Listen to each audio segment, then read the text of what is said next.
Right, a slightly chilly Detroit morning. The last day of our time here with Ford, and time to head to Ford World Headquarters once again on the shuttle buses and see what they've got in store for us. One last session this morning, wrapping up the conference, and then we'll be out on the track, mucking around with cars.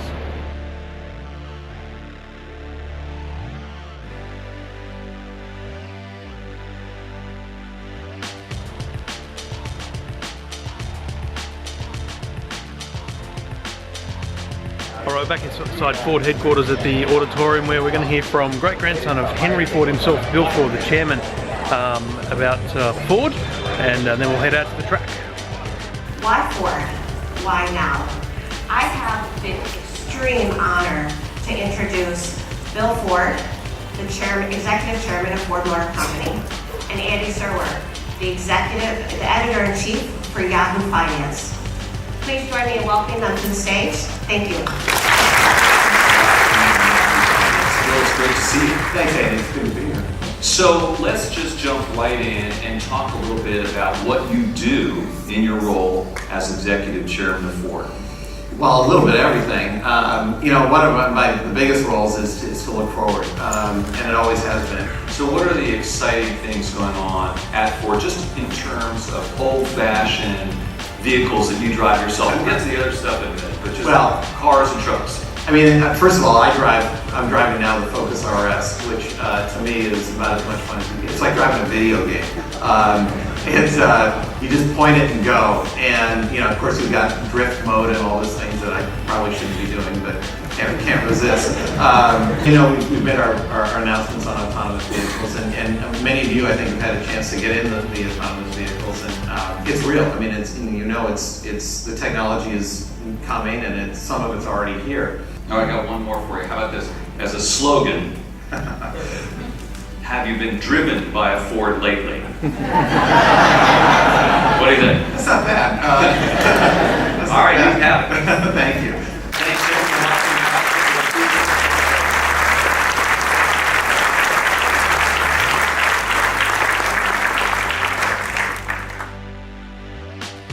The formalities are over. We've heard from great-grandson of the founder, Henry Ford, Bill Ford, here today. The formalities are over. Let's get to the track and have some fun.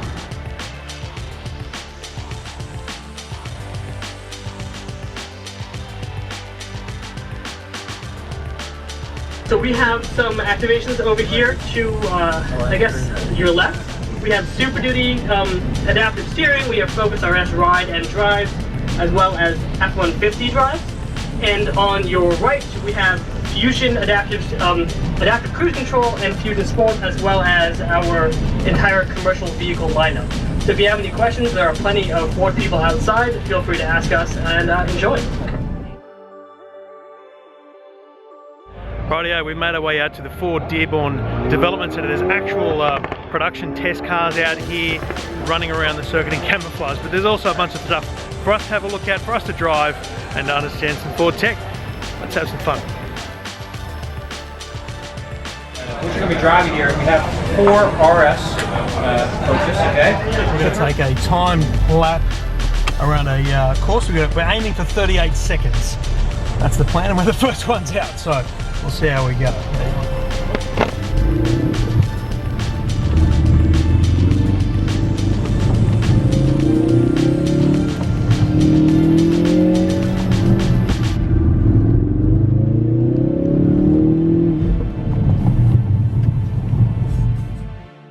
Time 31.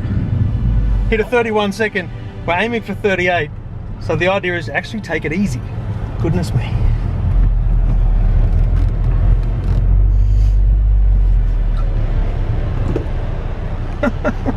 Alright, well that was a bunch of fun. The challenge with driving a Focus RS is it's a sports car, and you're in sports mode, and you're going on a course, you want to drive fast, but it's about a 30-second course if you drive fast, but they've set the time at 38.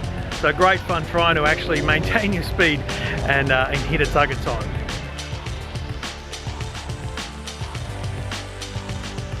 So behind me here I've got two Fords, and they're all app controlled. So it's a thing called Sync Connect, and using Ford Pass. Ford Pass is the app that allows you to control your car from your smartphone. So you can start the car, lock the car, find the car on a map, a range of different features, all via your smartphone, because the car has built-in mobile connection. It hasn't rolled out globally yet, but as it does, hopefully Australia gets it sooner rather than later. Alright, next to have a look at here is the Ford Fusion Sport. Have a look at how fun to drive it is. This is the Mondeo in Australia.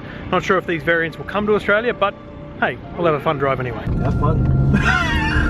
That's the best instructions ever. So this is the Fusion Sport, branded the Mondeo in Europe and in Australia. We don't know yet whether the Sport model is going to come to Australia, but I've got to tell you, if you think about the fact that the Falcon's disappearing and performance cars are a big part of Australian culture, you'd like to think the Mondeo Sport would be perfect for the Aussie market.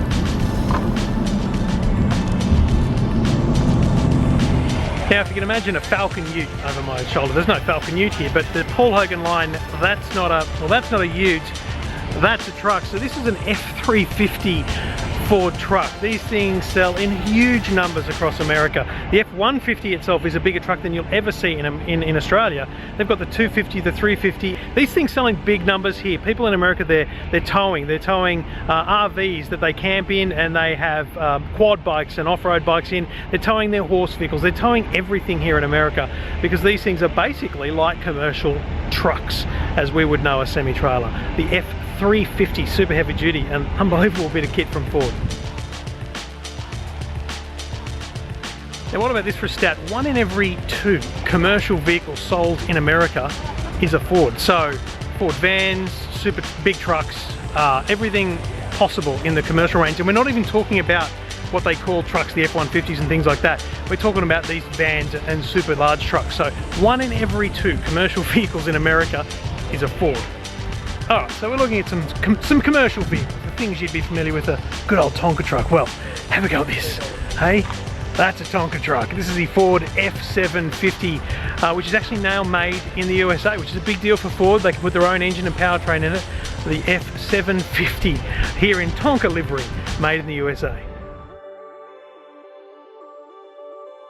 Right, we're leaving the Ford Proving Grounds now, and we're going to head over to another Ford facility to have a look at the autonomous vehicle.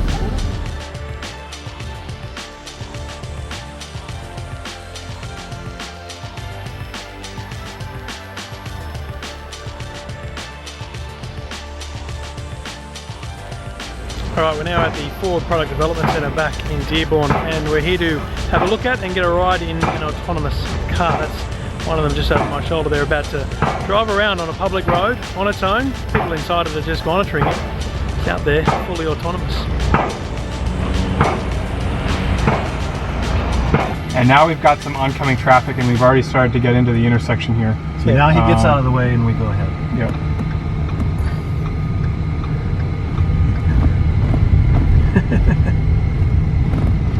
And what we want to emphasize is that this is in fact a development route. Yep. What you're seeing today is not a staged demo. It's not, we don't have control over who parked their car right here. Yep. We have to interact with the public on a day-to-day basis. Yeah, that's what we noticed out being out on the road. It's not, you're not taking them through the car park. That's right. This is the real thing.